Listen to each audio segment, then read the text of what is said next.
blockchain across diverse industries, currently serving as a lead architect at Fractal Analytics.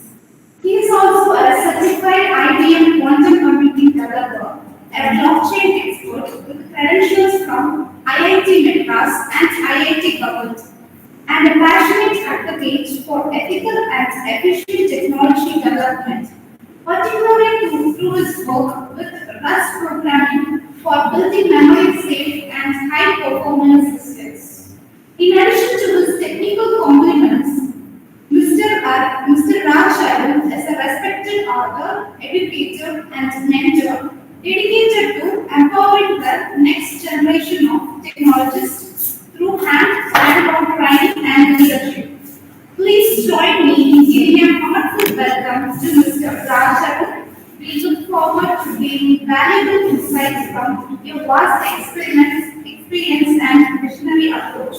At this point, I would like to pass the stage to Mr. Raj Arun, who will take you through the next part. Thank you. Now we call upon Senior Secretary Dr. Joshima to give a moment of silence.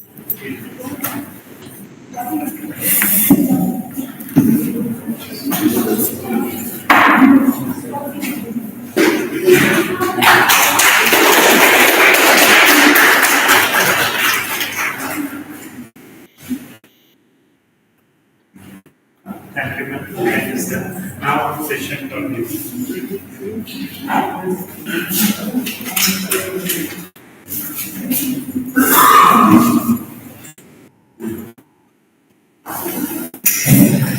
Good morning, everyone. Yeah, so I think the main theme here is to go through medical text analysis, image analysis, which has been the center of theme for your Sttp programs here. The flavor that I would like to bring in is around generative AI and how that clubbed along with NLP can help you work better with medical text or any other natural language content for that matter. So I will present you with general frameworks and techniques which is used in the industry today, which can be adopted for your academic and research activities.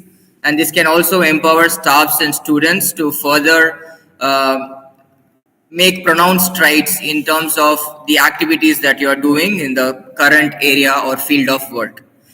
To clearly call out, I'm not an expert in medical text analysis. I am a pure technology person, and I work with domain experts and industry stakeholders to enable them adopting technology, especially artificial intelligence, generative AI, and big data, right?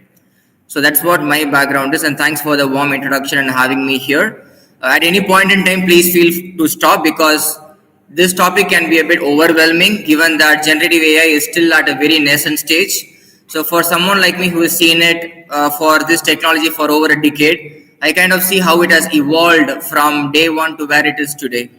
And all that bringing in this 4 hours is what I would try to do best, but the expectation is not with you, wherein for some of you this technology might be very new, and you might try to figure out how a technology like this can be fitted in your current area or scope of work. So whenever you have any doubts, feel free to stop me then and there, and I'll try to do my best to help you with any sort of challenges that you may have.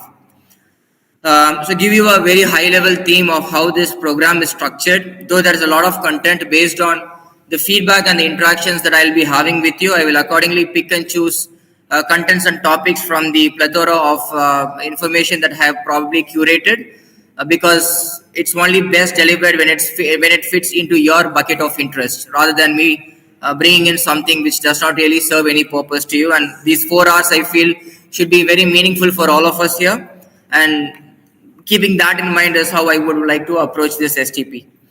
So we would initially begin with understanding what AI evolution is, right? How AI evolved from simple statistical relations to what we call as artificial intelligence today, and what are the different examples and how the transformation has been for it, right? So that is something that we will see. And then we will see a very important topic in generative AI, which is RAG, which when you expand it becomes retrieval augmented generation.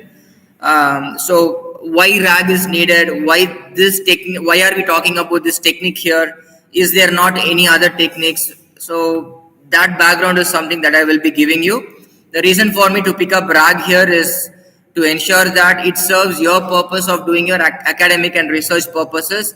The other techniques are there, but it wouldn't really serve that much of usefulness for you when you are reviewing literature papers or preparing course notes for any new syllabus or topics that you might take, any publications that you want to publish, right? How you can possibly use this technology to aid you with that is something where I will show some guidance. And then AI ethics is very important, right? The traditional way of following ethics, especially in academic and research, is plagiarism, which is a killer in any work that we publish.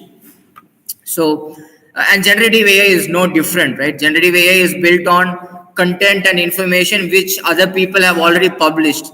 So it is very, very difficult to escape from that. So how do you make your work more novel with a technology like this, and how we can aid you with that is something that is still a challenge. I will give you some guidance around that which you can potentially consider. And then we will also see what AI agents are. Generative AI like ChatGPT today is one such application which you can use for your conversation purpose. But what are AI agents, and how have they changed the dynamics of generative AI? That is also something that we will see.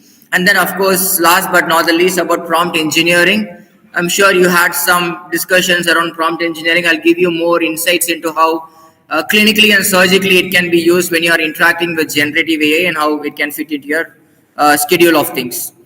The entire lecture, I'm not taking anything too technical because there is a wide different audience that we are seeing here. Not everyone would be from a traditional computer science background. So the things that we would be talking here would be process, practices, best principles, workflows, techniques, and concepts, which can fit into any part of your work. And I've kept it as agnostic as possible. And that is why whenever you have any specific question, please feel free to ask, because all these are general agnostic components and frameworks which can be adopted at any point in time of your work. So these are at a very high level topics that we would be going through. And I think we can straight away get into the first topic, which is about AI evolution.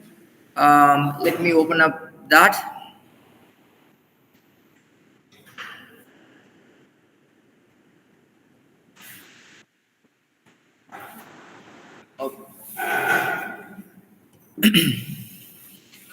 Okay. So back in those days, how AI was and how it is today, right? So back in 1940s, 1950s, there were research scientists who were trying to break a piece of code during the World War. And that came in because Germany back then created a device which was called as the Enigma, which was basically used for cryptography. By that way, they could send messages out at any coordinate across the globe. And it was very, very hard for any country to decode it, because it's not just about the technology, but it was also about the process and the way that they handled the technology. So a lot of dynamics went to it. So scientists like Alan Turing and a lot of people worked on it, and they felt that, to break a machine, you need a machine. Humans cannot, or at any point in time, compete with the machine because of the vast processing power and the sophistications that goes into the making of a machine. And a machine is more stable over a period of time. If you're giving a task to a machine and ask you to repeat a million times, almost a million times it would be right. But it cannot be the same with human beings, because first of all, human beings cannot, or a single human being cannot sustain a million iterations of any particular activity. And also, to maintain the consistency of the first activity and the last activity will be very, very diverse and different. And machines can also do things at a very faster rate, right? So it is based on this underlying philosophy. They felt that to break a machine, we need to build a machine. And that is why the emergence of studying patterns and uncovering information and insights within the data, be it numeric or text, that is where the entire study began, and that is how things evolved. And once people came to know that when concepts can be automated via algorithms, via a process, and when insights can be tapped out of it, so that it serves as a knowledge for us for any of our activities, right? That is where a field of study came in, which was called as data mining. So after the world war was over, it was more of a technology boom. So the first level of literacy that we saw was computer literacy, right? And the second level or revolution of literacy that we saw was internet literacy, right? First came the computers, then came the internet, and now whatever literacy that we are seeing today is data literacy. And I wouldn't say we've mastered all the literacy in all the three stages, but we have tapped in here and there to bare minimal leverage it for our purpose. And data literacy today is a very big challenge, because all our data is not in our control. The moment you start using an app, the moment you do browsing, the moment you do you use your phone or a laptop, right? You are no more in possession of your data, and someone else has access to your information. And that, why is he going to have access to your information? To monetize it directly or indirectly, right? So that is how the different literacy revolution has been. And when initially the technology came as a boom, when computers were interested, people started using computers. So lots and lots of data got generated. To assess this data, to collect this data, to visualize this data, to analyze this data, basically a data life cycle that we call, a field of study came in, which was called as data mining. That is, from different sources, how do you take that data, like how you do a gold mining or a silver mining or an iron ore mining, right? The sources are there. How do we take that information out, and how do we model it in a way which can be useful for us? Now, gold in its raw format is useless unless and until it goes through a refinement process, right? Similarly, this data back then was useless, because today at least we have spreadsheets, we have a website where you know that start button is here, logout button is here and there, right? But back then, when computer was invented, a standardization like this was not there. So data was all scattered out in different places, in different models. So we had to mine that information and bring it to a place, and that is where data mining actually came in. So that was the first stage of the process. Now that we have data, now we have to study the data. To study the data, mathematical concepts and models were invented, and that is where statistics and probability predominantly came in, right? Using statistical measures, using hypothesis, how do you ensure that you either agree with the hypothesis or disagree with it, which is basically your alternative hypothesis, right? So that is how they started to tap into the information of the data and try to validate your assumptions with the data. So now you have the data, now you have statistics and probability on top of it to study it better.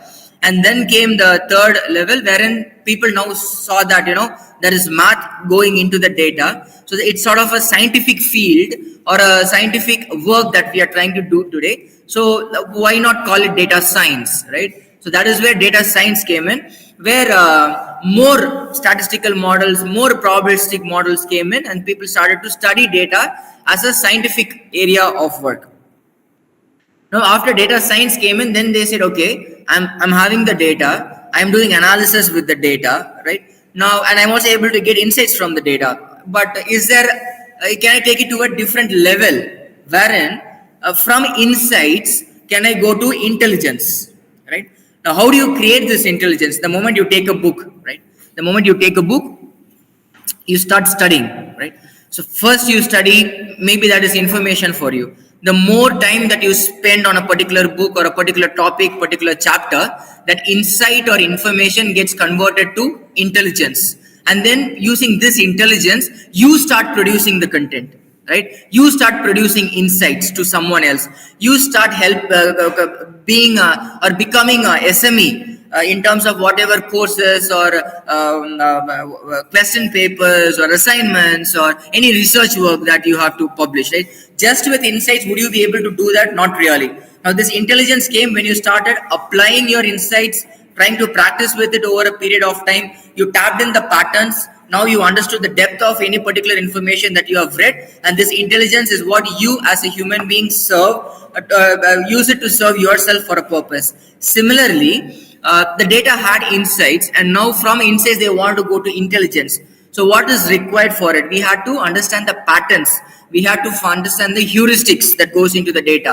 We have to understand the underlying information between data points, which might not be explicitly available, right? The latent information that we call between one data point to another. So if we say that, from point A, which is 10, to point B, which is 20, what is the distance in between? It's a matter of 10 units, from 10 to 20. But is there anything beyond that you can untap? Machines could do. Us as human beings, we can follow methodologies, we can follow formulas and concepts to do it. But is there anything beyond this? Is something which we are not extensively following, because that is not approved or suggested by any body of study that we are doing. But machines don't have those rules and boundaries, right? They get into the details that is interleaved between two data points, which as humans might not be able to untap. Now, when you are able to get into that level of information at a very large scale, right? Basically dissecting it. Maybe if I'm asking you what is the distance between 1 and 2, we would say it is 1 unit. But if you take a floating number, right, it is infinite number of cuts that we can possibly take between 1 and 2. That infinitism is what machines today are able to do, and that is where it is able to extract the information, isolate the information, and use that information to become intelligence, which we are able to leverage. So that is what machine learning came in, right? You have machines which is able to learn patterns, which is able to learn underlying information whenever data is presented to it, based on some high level heuristics guided by mathematical principles and process. And now a machine has learned, right? A machine has learned. Now, when we are able to store that learning and use that stored information for something else, that becomes intelligence. So for example, if I have an algorithm today, okay, and if using that algorithm, I learn the pattern of, say, like 1,000 data points or 2,000 data points. For example, you have an algorithm of this entire campus where you have all the students. Now you want to understand any sort of a behavior or a pattern between students, between departments, or anything that may come in, right? So at your level, you can do your visualizations, categorical plot, or a forecasting plot, line chart, bar chart, all of that. But that is just insights that you're able to get, right? But you can deploy these machine learning algorithms which can learn from this information, and it can store this information. So at a later point in time, you don't have to make the algorithm to relearn. Rather, you can start from the point where it has stopped learning and stored the information in terms of intelligence. So the next time a new batch of student comes in and you feed those students into this algorithm, which has already learned patterns from your existing corpus, and you then ask the algorithm which student would best fit into some roles and responsibilities, who could be a better leader here, who could do excel in math, who could excel in language, who could excel in some other branch or field of engineering, who could excel in sports, right? So based on all the data points that we have collected, we could possibly create a system or a workflow like this, which gives a high level understanding in terms of identifying the potential, right? Now, why I am saying potential? Because not always all predictions have gone right. So today we can say that it might rain, but it might not rain, right? So today we can say that the first benches would become toppers, but someone in the middle or back bench would have become a topper, and it is a very common example that even I myself have seen, right? And it's a very common scenario. So the potential is what will give us the understanding of identifying the right candidates, so that our probability of becoming successful with that is very, very high. That is, at least we can prevent worst case scenarios. So now when you know that, okay, these are the set of students who would excel in mathematics, you could identify them. Out of the 10 or 20 students whom you have identified, at least 10 to 11 would have been sure shot success in becoming successful in mathematics. 9 might be different, but at least you've got that 11 students who are guaranteed to make it big in math or make it big in science or engineering. So that is the sort of assurance, that is the sort of data driven decision making that is really, really helpful for you, not just at an industry level, but at every vertical of your life, right? Once you have your data points, once you have the information and the insights, once you have gained the army people call it intel, right? So here that is basically intelligence. Once you have gained the intelligence, right?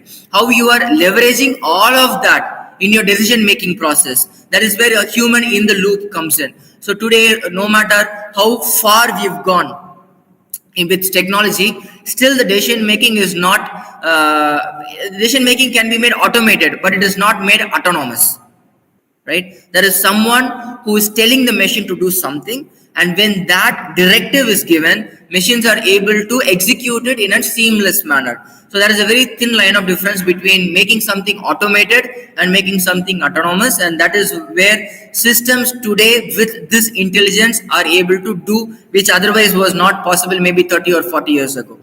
So that is what machine learning came in. And then after machine learning came, it was all about leveraging the existing piece of work into more sophisticated frameworks and algorithms which can extract more details from the data. For example, if you have a microscope, right, you have various ranges of microscope. With certain microscope coming at a cost, you could only zoom into that level. But with a more advanced microscopes, you can go to even a nanometer level of depth into visualizing something, right? Similarly, if machine learning was going at a micro level, deep learning went at a nano level, wherein it went deeper into the data, worked more at scale, and the bigger organizations started adopting frameworks. As technology evolves, we'll have to update ourselves with standards so that we don't get outdated and we don't get beat by the competition. And competition here can be anybody here. It can be your department within, it can be your college outside, whatever, right? Competition means it's all that, and how we are leveraging technology for us to enable us to be competitive is very important. Okay. Outcome, again, there is a lot of difference between being competitive and the outcome that we get. You can be highly competitive, but does that really guarantee any outcome? Not really. But is it increasing the probability of you to become more successful in terms of your outcome? It's a definite yes. So it is all probabilistic driven systems that we are doing today. So whenever you're typing with ChatGPT, right, it is giving you type something and it gives you responses. It types, goes on and on and on. Do you think it is actually reasoning out every word that it is giving you? Not really. Every word that you see on the screen is one word generated after the other, like a domino. When the first word goes in, it then figures out what the next word is. Now when two words goes out, it figures out what the three words are. Now when the three words goes out, it figures out what the fourth word is. So it forms a chain and a link in terms of the words that it has to say. Now how does it know what word it has to give as an output? It is probability driven. When you're asking a question, when you're giving in a document, it has to give out something. So it has to choose between a vocabulary of 10 million words or 80k words or 100k words. From that entire vocabulary, whatever word takes the highest probability, that is what you see as an output on your screen. And there are concepts also called as conditional probability, right? So let us not go deep into that. So basically, the concept that I just said: first word goes out, second word gets added. Now two word gets added, becomes the third word. Now three word gets added, becomes the fourth word. Four words gets added, becomes the fifth word. Right? That is conditional probability, where the probability of the next occurrence is based on the preceding words that it has already seen. That is what conditional probability is. And all the words that you're seeing today is all probabilistic driven words. So that is why sometimes you might see words that are not at all making sense if you would have extensively used ChatGPT. And 2 years ago, it was all gibberish. When you today's GPT version that you are seeing in the industry today is GPT 3.5, GPT 4 versions. So back then it was GPT 1 version. I mean, at least not too long, just 2.5 years, 3 years ago. When you asked some questions, you didn't even have a UI like this. So when you asked questions in a programmatic manner, you would see a lot of punctuations, special characters, gibberish words that the model used to generate. Now they updated the architecture, They made the model learn a lot of things in a different ways. They made the model use different techniques to learn the information, and then they iterated to GPT-2. And now comes GPT-3, and after GPT-3 it has become stable. Now it is about pushing the technology further and beating the market and the competitors. That is how companies are positioning themselves. And that's exactly what we will see here next. Now the technology that we are seeing today is basically after deep learning, what came is generative AI. Even before generative AI, there was something called as discriminative AI. Okay. Now what is this discriminative AI, and what is the difference between the two? Right. Now when I'm giving you when I'm giving you a chapter and I'm asking you to summarize, right? If you're not an expert, what at best you would do, you would try to identify the important sentences from the chapter, take that phrase or sentence from it, and you create your own notes, maybe 10 sentence, 20 sentences put together, where every word, every phrase matches with the exact content that I've given. Possibly from 100 sentences, you would have brought it down to 30 sentences or 20 sentences, and all the words are exactly the same in terms of how it is in the chapter. Now that is discriminative AI, wherein it was more extractive in nature. It could only figure out things based on the information given to it. For example, if I'm asking a machine to predict the weather, right? So when I'm saying that, these are the data points from the historical database that I had. So based on humidity, wind speed, temperature, precipitation, latitude, longitude, whatever those data points are, on a given day, on a given year, it would rain. Now we are given a different data point, it wouldn't rain. These are the historical records. Let's assume that we have sourced it from our meteorological department. Now, given that I create a model which has learned this pattern, and tomorrow, right? Tomorrow I don't know how it is going to be, or even today I don't know how it is going to be, whether it's going to rain or not. So rather what I know is, during the start of the day, I will have all these data points: Monday, Tuesday, the date, time of the year, humidity, wind speed. These are metrics that I can immediately get. Now, if I'm feeding all these metrics or all these data points into the model will be in a position to give an output which would say it would rain or not with a probability score. It would say 80% it can rain, 20% it will not rain, or it would say 40% it will not rain, 60% it would rain, right? So it gives you a probability. Based on that probability, you would be in a position to decide whether we can conduct outdoor event or not, right? But the decision is with you. Now, you cannot blame the model for giving a prediction and if that is not going to happen. Now, given that output as an indicator, you would use that as a data point for your decision making process. So throughout the year, if you're let's say making 20 such decisions, at least 10 to 15 times you would be successful. 5 times you wouldn't be, but that has saved a lot of effort and it has given you some assurity and surety, right? Now, when these data points goes back into the model and when the model learns, in the upcoming year, you would be a better person to make those decisions, even if the model is saying that, today 80% it would rain, because you have already seen how the model has worked and you've also seen how the past is and what the current trend of the weather is. Even if the model says 80% that it would rain, you would still say that it wouldn't rain. Go ahead and make the arrangements, and you could be right as well, right? So that is how you use or leverage the information to empower your decision making process. So that was discriminative AI, where using the information provided to it, it is boxed within those boundaries and it makes decision and it operates within those boundaries. Now, after discriminative AI became successful, then came generative AI. Now, generative AI has got no boundaries. What do I mean by that? Coming back to the summarization problem. Now, when I give you a particular chapter and when I'm asking you to summarize, now you summarize it in your own words. Now you summarize it not exactly using the words or not exactly using the sentences in that particular chapter. Rather, you create your own notes which you feel is a better way to represent the summarized information. So you're no more bounded by the chapter. Rather, you're using the chapter as a context, right? You're using the chapter as a reference and you start generating your own notes. right? So it is very prominent in the way that our students write exams, us writing research papers, right? Using some underlying thesis, using some survey, using some underlying publication, we start generating content, generating information that is novel, or we at least try to put an effort to make it novel, right?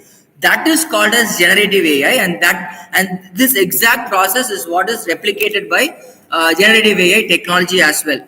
But the thing is, generative AI, right, cannot validate its own self. What do I mean by that? Today, if we take ChatGPT,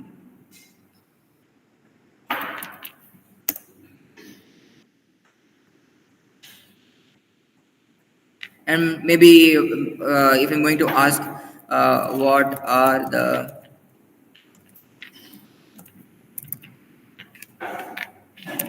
popular techniques used to analyze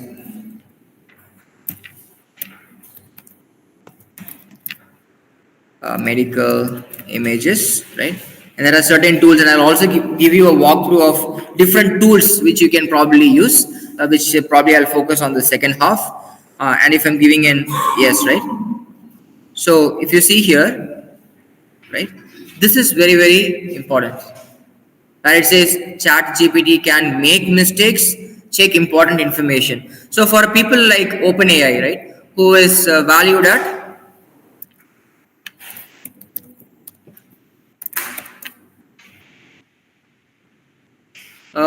10 billion, right? So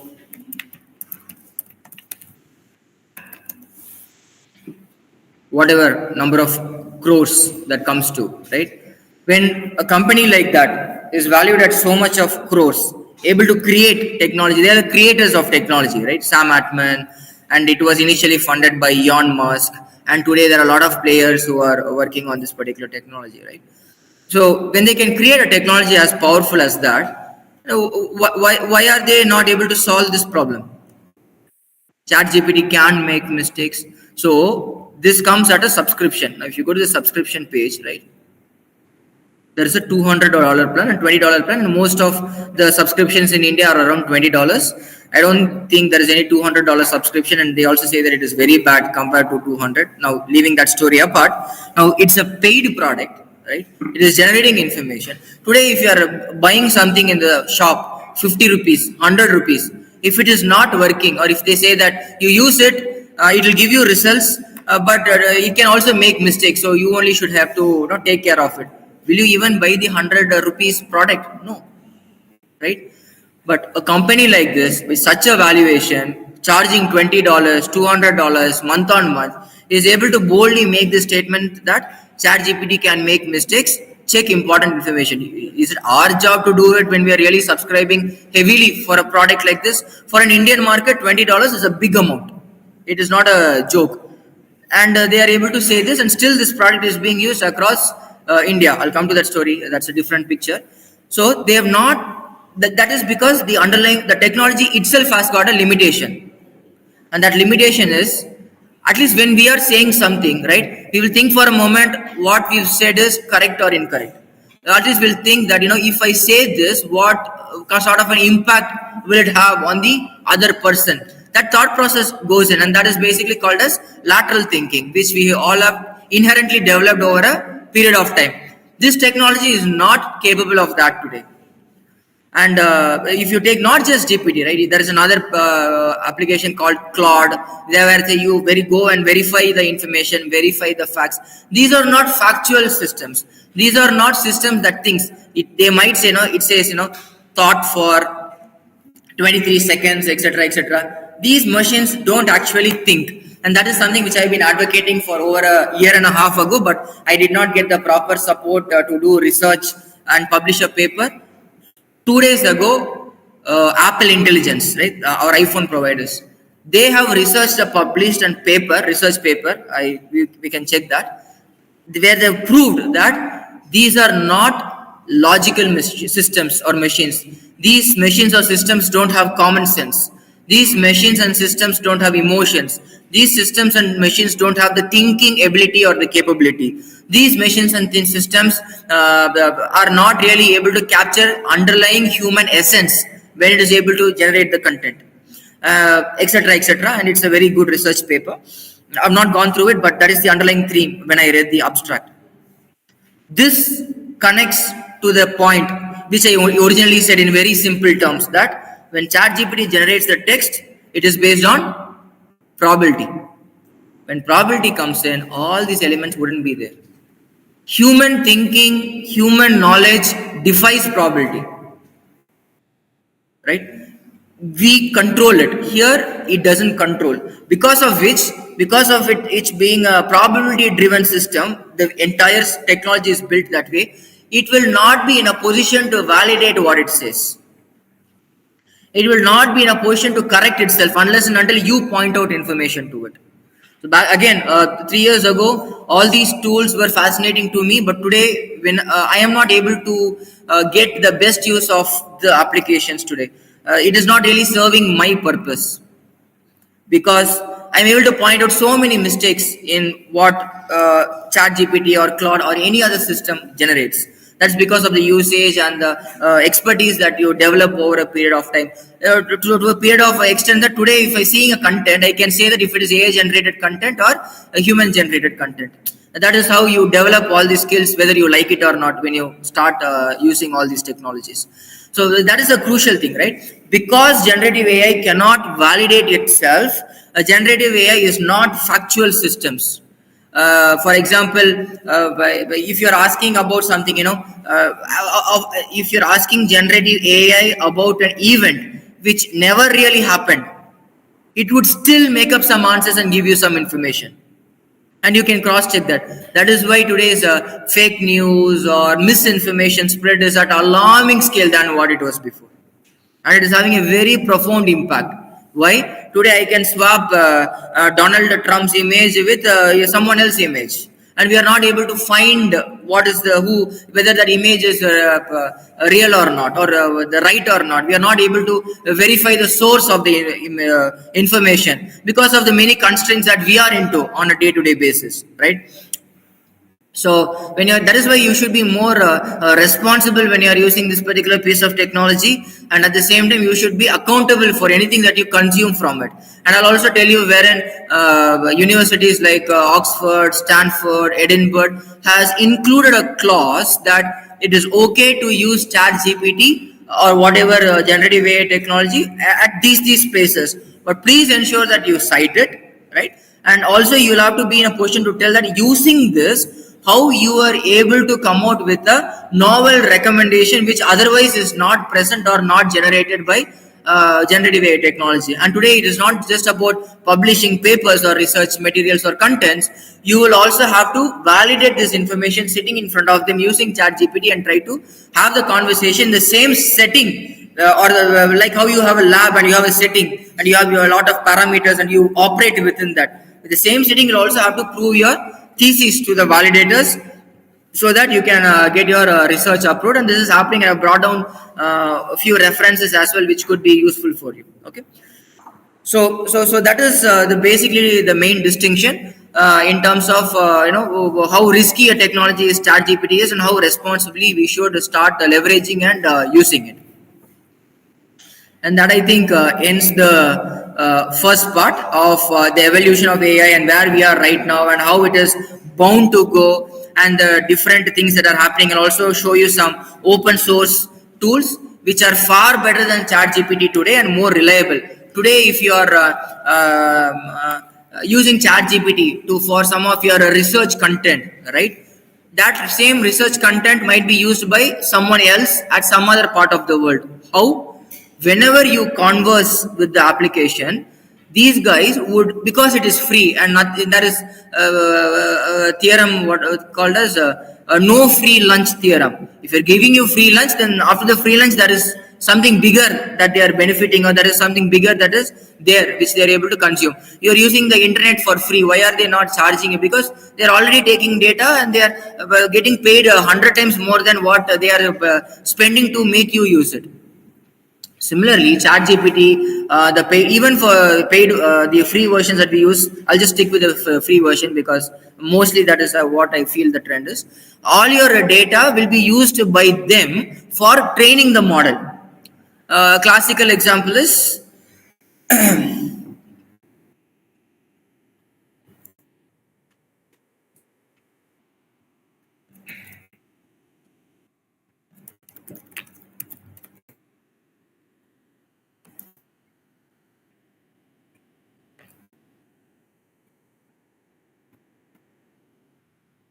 Samsung Electronics has banned the use of ChatGPT and other AI-powered chatbots by its employees because there were three incidents, and Korean electronics giant reportedly shared sensitive corporate data with the AI-powered chatbot.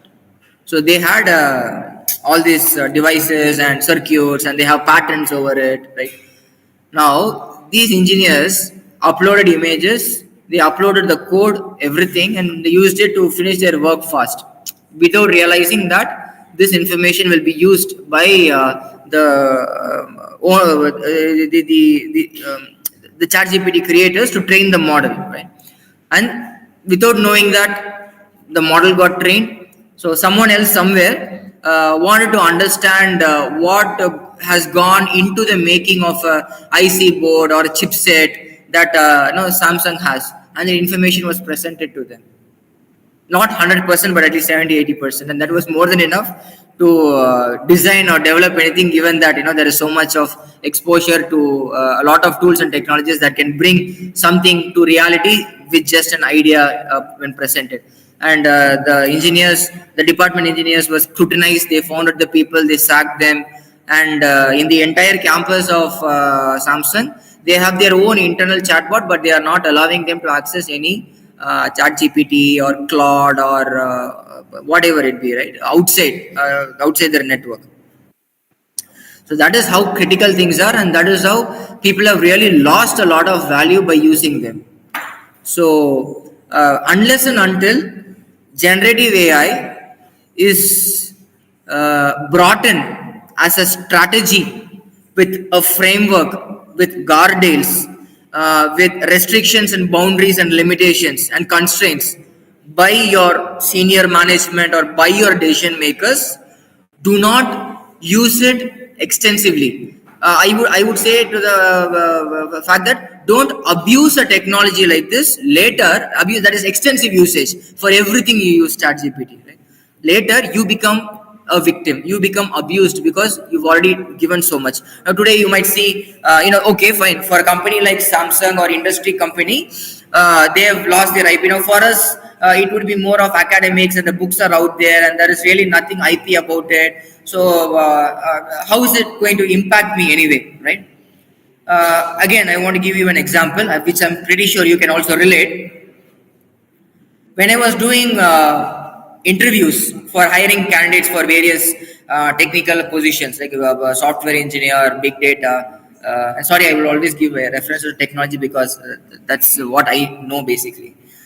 The quality of hiring, the difficulty of hiring, right? It was very, very high. The engineer which I got at a reasonable cost maybe 10 years ago or 5 years ago, today I'm not able to see that quality in the candidates because that self-discovery is gone, self-research is gone, that pain is gone, that grueling is gone, that process is gone. It is all available at your disposal. Like you use Swiggy app, the food comes in, you eat, that's it. But that whole experience is gone. Human beings are all about experiential learning. We are not machines to mug up. Yes, the mugging up, the going information, but that over a period of time gets converted to an experience which sticks with you forever, right? That experiential learning is gone, because of which today's candidates, today's students have started to dissolve in that area. And what I'm saying is, over a period of time, trying to find a particular skill set will become very, very tough. For us to identify a student who is really intelligent, right, who can really produce the things, who can really be a creator, will be very, very tough. Again, 10 years ago, the quality of students you've had, I'm not degrading or anything, but that is the pattern which I'm commonly seeing, and my organization is also no exception. 10 years ago, the candidates and students whom we've had are not the same as whom we are having today. That is so what do we have to do? We'll have to educate students. We'll have to tell them that you can use ChatGPT as an accelerator, right? As you let ChatGPT or any generative AI technology augment your learning. So today, if you have a doubt, you don't have to wait for tomorrow to talk to your professor. Rather, use this technology, learn it, use that learning to get yourself to a different position altogether, rather than completely relying on it and make it do, right? Right now, it could be like a servant who is doing anything and everything for you. But we know that in real life, too much of delegation, too much of giving work to someone will give them more power, will give us less power, and then later they become masters and we become slaves. Like what that Urvan Mudalila, there is a line, right? Only till next time you are the master. If it goes above your head, that becomes the master. Similarly, right? The reason why I'm connecting those basic layman human philosophy and understanding is we as Indians, we as people from Tamil Nadu has got a cultural background. We are not too materialistic. We are not too superficial. Those are there, but we give more value to human relationships, human values, human considerations. That element is there, but the Western world is not like that. Okay, they have a completely different mindset, different culture, because of which they are able to progress so much in technology, because technology is also really materialistic and it better aligns with what their thought process is. Here, that sort of advancement is not it, because our underlying culture is not really signed up for that. Maybe 100 years to 500 years ago, we ruled, because back then our culture is what drove the whole world in terms of bringing out human intelligence up, knowledge, asset creations, civilizations, right? There, that much of technology was not really needed. But that phase is gone. But still that impact is there, right? Because of which I always say, whenever you are learning technology, just try to connect it with yourself as much as possible, so that it becomes inherently part and parcel of your discussions, like something that you can casually discuss. So because whenever you see this ChatGPT, generative AI, discriminative AI, all those words and many other words that you see on the textbook, which has originated from the Western world, it is all their native language. That is what they would speak at their homes, right? The Thai Mori Kalvi. But here, we'll have to absorb it, try to translate it, try to put it in our head in a way that we've understood it. So that creates a lot of friction.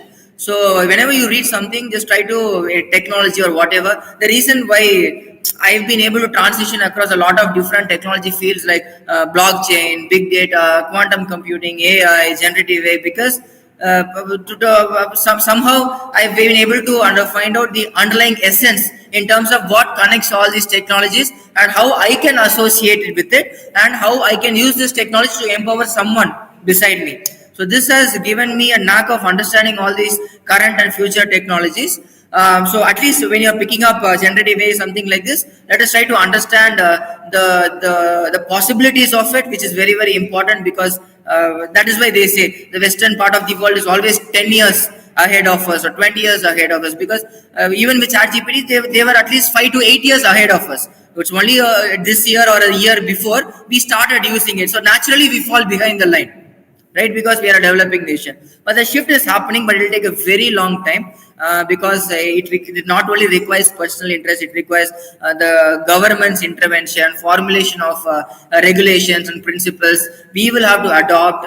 So much has to happen. I don't think agriculture is no more the backbone of many countries, even including India. It is a technology-driven world. And just to give you an idea, for India to become developed country, it has to give up agriculture and it has to take up technology. And you or me cannot change it, because that is a directive that has come from the government, wherein our GDP has to increase. For the GDP to increase, we'll have to go from a developing country to a developed country, which can potentially happen in the next 20-25 years. But it will take longer because of the population, and still 30 to 40% of the people are living below the poverty line, right? And the support to technology will be more. So today, if I'm saying, I go to Startup India or Startup TN, I say, I built this chat GPT application, it can analyze documents, it can do so much good, etc., etc. I will easily get 25 to 30 lakhs grant. But if I'm a farmer, if I go to them, say that I have 10 acres, I can feed so many people, and this is almost, technology is almost guaranteed, right? One laptop, internet connection with 5,000, 10,000 rupees, I can build an application today. But a farmer has to go through a lot, but he's going there, he'll not even get 1 lakh grant. Right? That is a unfortunate situation. That is the reality which we will always have to know. And that is a sort of, and technology will always impact people at middle class, upper middle class, and niche or elite people. All the people below that will not even see the technology. And that is why, they have, the rich get richer, poor get poorer, because of the same reason, the reach it has got. Now, many villages even don't have electricity, don't even have internet, don't even have the right education or educators who can actually take this technology to them and bring them up to speed, right? But still we see that, recently a student from tribal village around Kodaikanal, Ooty, Nilgiris, somewhere, was able to crack into IIT, first candidate, right? Salem. So how was that possible, right? So example, these are the candidates who needs support, who needs encouragement, who needs motivation, who needs social security, right? With today's technology, you can easily fake anything and everything. But if we are as academic people, as people with social responsibility, right?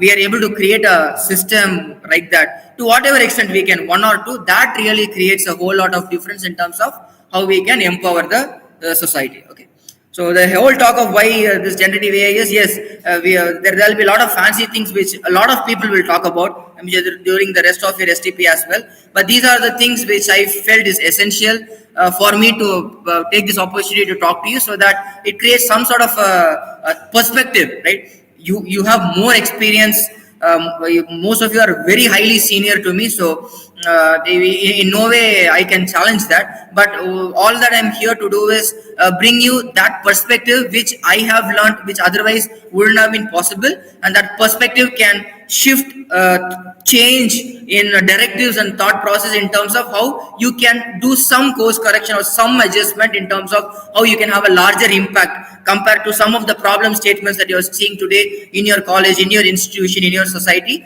to do something for the better. Okay, so on that note, given that this introduction is done, I think we'll get into some of the core concepts today.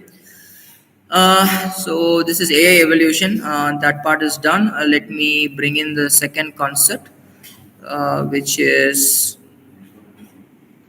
RAG overview, right? And before going to a RAG overview, so we saw what ChatGPT here is today and how you can use it.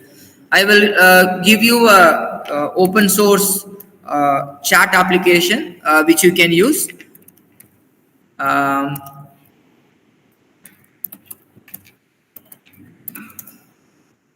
Okay, Hugging Face is a company. Unlike OpenAI, which wants to make technology, especially artificial intelligence, open source.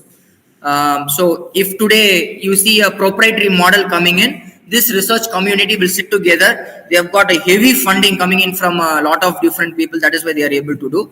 Just with research, just with knowledge, this sort of a work is honestly not possible. You need funding, you need research, you need investment, right, in big sums to get something like this created. All right.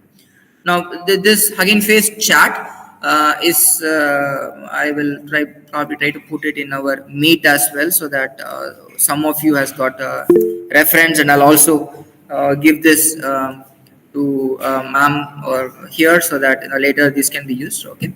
How to use this Hugging Face chat, and what are some of the things that you should consider when you are working on applications like this. Right?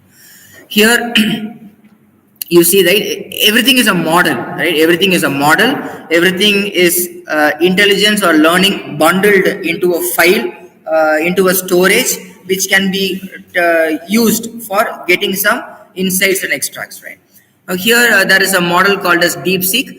DeepSeek is DeepSeek model was invented or created by a Chinese research company, and they brought out a revolution. Now, why they brought out a revolution? What ChatGPT was able to create GPT, right?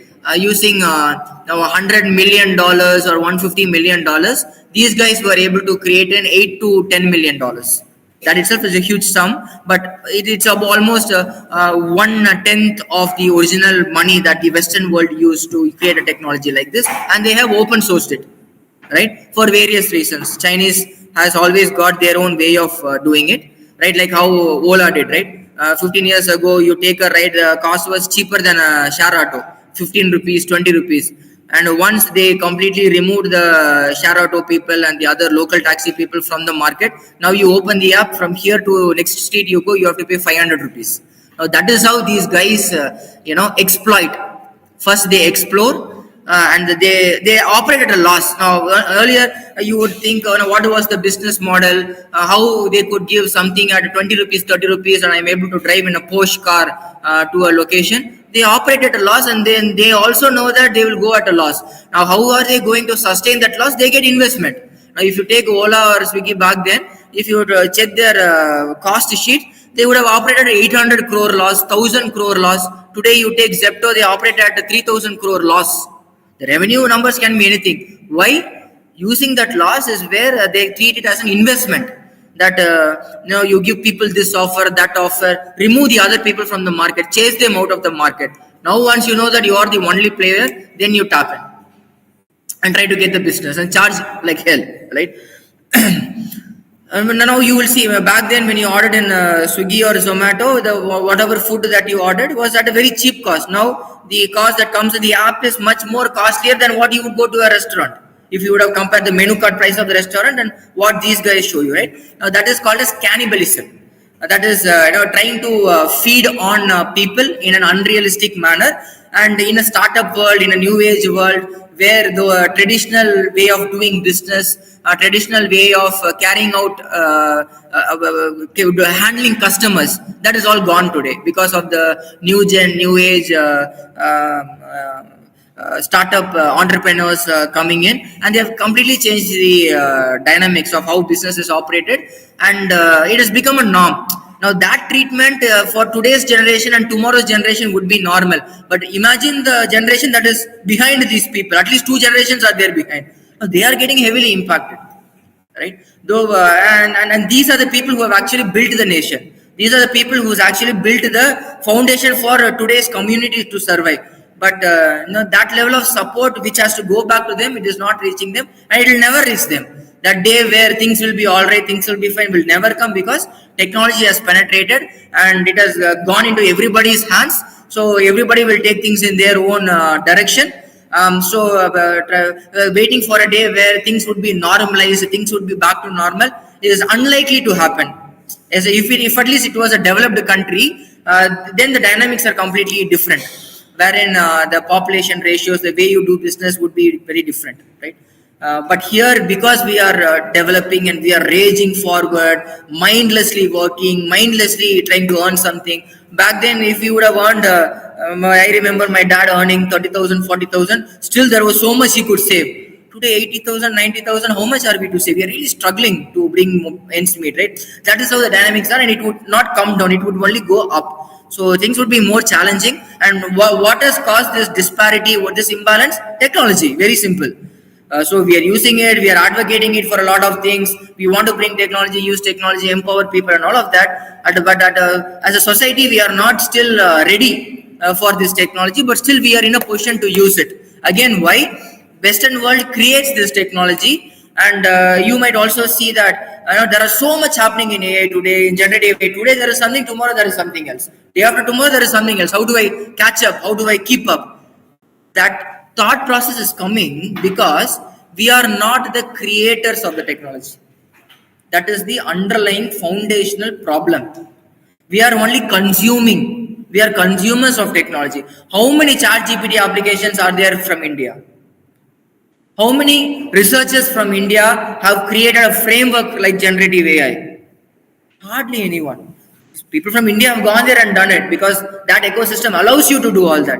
Because we are consuming, The source of consumption is very high.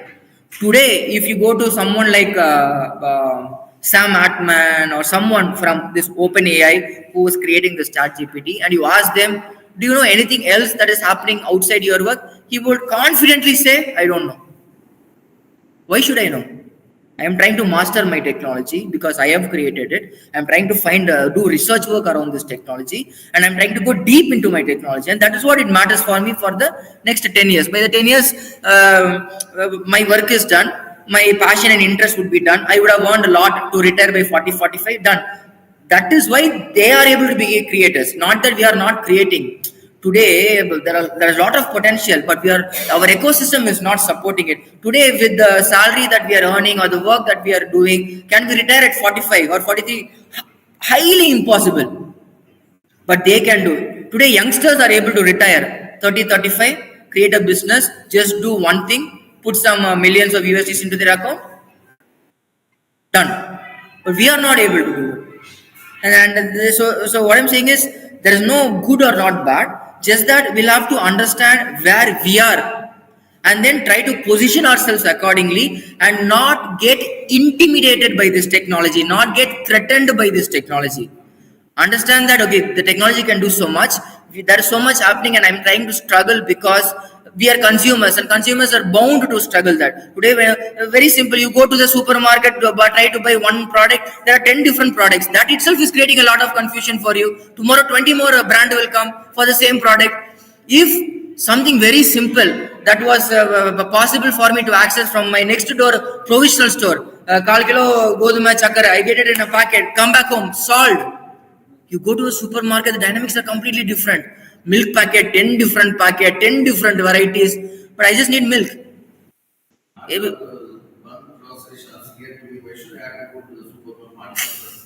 Exactly. And your technology today is no different from that. As simple as it. Okay. So just trying to understand where you are, what are the actual challenges. Your struggles are real. Your struggles doesn't mean that you are not competent, or it doesn't mean that you are incompetent. It is the way things are, and you are struggling because the right set of ecosystem or the provision around you is not there, and trying to figure out a way to maneuver this journey, or at least the next 5 years is very, very important for all of us. In the next 5 to 6 years, to some extent, this technology will mature. And what that will do is, the current generation which are starting from here will be able to keep up a lot because they don't have a lot of baggage or information to carry. They don't have 20 years of experience like you to carry with them. So for them to pick that up will be very easy because it's very fresh for them. But for someone, for some of the faculties here who are coming with 15, 20 years of experience, have gone through everything, have seen everything, for them to adopt it will be very, very tough. Not intellectually. Intellectual capacity, I'm not bringing it at all. Your current livelihood, your current considerations, your current stand in life, your age, your other responsibilities. Now today, if the 40-year, 45-year faculty, if I'm going abroad, he still lives alone. He still has his way of life, and a complete ecosystem to support him to whatever he wants. But here it's not like that, right? You have to manage family, their education, grandchildren education, cousins, be an advisory. So it is too much. So what I would say is we'll have to respect that. And we'll have to, even though no other people are there to appreciate us, we will have to appreciate ourselves for just being able to stand there and taking the punches, right? As long, life will definitely knock you down, technology will also knock you down, but it is your grit to stand up and walk forward. So if you're not able to run, walk. If you're not able to walk, crawl, but just keep moving forward, just hang in there, so that once this phase goes away, in 5 to 8 years, you would see a completely different picture altogether where things are stabilized. Today, though technology, generative AI is able to do so much, it is still at a very, very nascent stage. I'll finish off in time. Yeah. Okay, so so that is the reality, and I just wanted to give you that picture here. So, no, definitely not, ma'am. At least with a traditional machine learning, that is, you had probability, statistics, you had formulas, you had heuristic, you could follow something. Here, there is no real. What is the best tool for me? There is no best tool. It is about what suits your personality now, what suits your style of doing. Last week I went to Hindustan College of Engineering, and Dean, when we talked about ChatGPT and all that for FDP example, she gave a very simple example wherein from her church, there were like 10 different people. For those 10 different people, there was a introduction that had to be given, saying that he did this, he did that, etc., etc. And it was given to 10 different people to do the research and come. And they also printed it. Now, no one even cared to review it. On stage, when they said about the person, almost 80 to 90% of the content was matching for all. Everyone went to ChatGPT, introduction function, person coming from this, give me 20 lines, 30 lines, 30 lines came, they came out and said. It was so embarrassing for everybody. It was a church, right? That it was there, and it was a ceremony happening. So that is why. Now, whatever ChatGPT that you are using today is the same ChatGPT that 100 different people are using. Now, how are you able to differentiate that? What are the different techniques that you need to possibly use? How do you have to handle this technology in a different way so that you master it? Right? So that is what would make the difference. And what is the framework? What is the process? What are the different considerations that has to go into the making of something like this is what we will probably focus. And I'll just take 5 minutes to finish this chat. So you just go to Hugging Face. It is free. You use it. And this DeepSeek model is what it comes as preloaded, right? The same question that I asked in ChatGPT today, right? I go back here. I just give that. And usually all this ChatGPT and all these models are not connected to the web. If you want to connect it to the web for extracting real-time information, you will have to enable it. There is an option called as search the web here, right? If you click on search the web, it will connect to the web. Now, what is connecting to the web here? The model or the framework that is generating the output, it is not connecting to the web. What they would have done, a model is sitting somewhere. Lot of software development would have happened to integrate this model into a larger piece of the application. So if I want to connect to the web, I will write a piece of code, a very simple function or whatever, algorithm, wherein I will take the user request. I will know what websites I need to go and search. I will search all those websites, get the information from the websites, and take that information and pass it to the model. Now the model, based on the incoming information, will be able to synthesize whatever content that has gone into it, and this model will give the output. Now I'll have written another piece of code which will clean up this code, which will put the code in the right manner and present it to the application. So whenever you see that ChatGPT, it is not just one model, it is a whole plethora of different components of a system working together. Now if I'm giving a PDF to ChatGPT, it has to first of all take the PDF, read the PDF, that is getting the content out of the model is not doing that. I will write a module which is existing module where once a PDF is given, I will extract contents from the PDF, the text from the PDF. I will have to take that text out of the PDF, give it to the model along with the question. Now the model understands this is the question. Now I'll have to also tell the model that whatever has come from the user is the question, whatever I have extracted from the PDF is the content or the context. Now you give the output or the answer. I will have to do all this work, create a template and give this template to the model. Now these are massive models, right? Now it will take the template, it will try to understand what is the question, what is the context, and based on that it will try to generate this output or the response. Now because I have a template, I know from which part of the template the output comes out. So I will take the output, just like a connection. If I know I have a plug point here, I know current will come. Similarly, there will be a logic where I will be able to get the content out, do clean up and etc., and present this information back to the user. So for us, it looks magical, but there is a lot of work that goes behind the scenes. Now, if I'm giving this question, I don't want to search the web because I want to understand what the model knows and try to compare or validate it. I click on enter. This DeepSeek model does the reasoning part, but like I said, reasoning is not really reasoning. It is just a fancy word that they are using, but it goes through all the process. Now, whenever you are going through the output, especially when you are using Hugging Face with a DeepSeek model, trying to understand what the model does as part of the reasoning technique. I wouldn't say reasoning, it is a reasoning technique is very important. When you ask a question, rather than getting a straightforward answer, what is the process or what is the best path that it takes to go through the question, understand the question, collect the information and present it is very important. Now, when I say that, what are the popular techniques used to analyze medical images? I'll just zoom this a bit. It says, okay, so model says, okay, so I need to figure out what popular techniques are used in analyzing medical images. I remember hearing about something called image segmentation. How does it say? Remember, that is the way the model has been trained. You train it, right? You train a lion inside a circus ring to do anything and everything without harming the circus ringmaster. You train these models by giving this text. You say, for this input, this is the output you should give. For this input, this is the output should give. Now, between the input and the output, you do all this process to ensure that your output is more aligned with the input. This is a sort of training a particular framework or a modeling would go. And that is where this reasoning process basically says.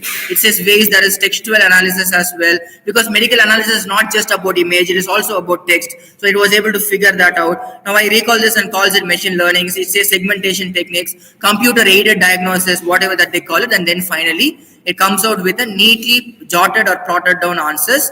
And here also you see generated content may be accurate or false.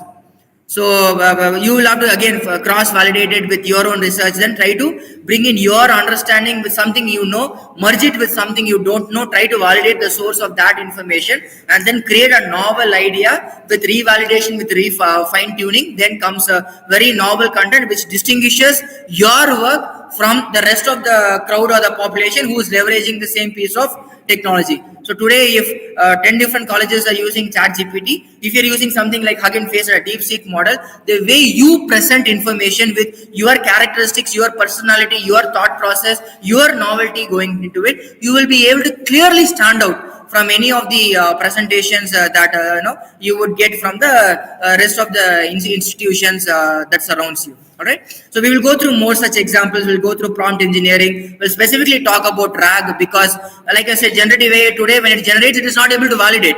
Here also it says generated content may be accurate. So how can I rely on this information? If I know, I can validate. If I don't know, then what is the reference for me? That reference will be your research paper. That reference will be your chapter. That reference will be your research book. Now, how do I give this information to the model and use that as a reference so that the model is able to operate within bounds? That is what this RAG is all about. So we will see what the process is and how we do it, how we pass documents, how that framework and workflow looks like. And these concepts are very agnostic, right? You can apply it anywhere and everywhere. Later, when you think that, okay, this is something which I want to personally do, then we then go into technology, try to figure out what your requirements are, try to fit it into the RAG framework or the process, and try to develop it with the technology and try to create a very simple application, an HTML based application in your lab or in intranet, and try to start to use it for your academic purpose, so that because you're operating an intranet, the data sits within you. All your information is within your internet or within your server over here, right? And you don't need massive machines to do it these days. A very simple 16 GB RAM or 8-core processor is more than sufficient for you to run this. And you can and you cannot perfect it at the very first time. You'll have to go through numerous amount of iterations to get to the point of stability and maturity. Like everything has evolution, everything has a maturity life cycle. Applications like this, technology like this, when you use, also has to go through a similar life cycle.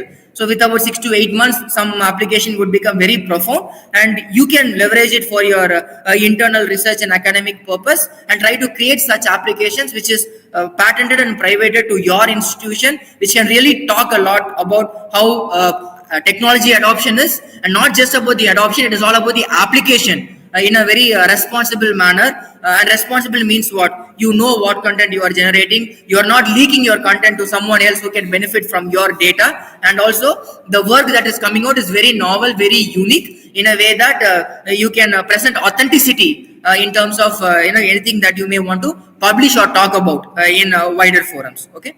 So with this, probably we'll take a break and come back and delve into the rest of the details which I talked about, and also some of the tools which you can probably use on a day-to-day basis in a better way, leaving out ChatGPT. Okay, thank you.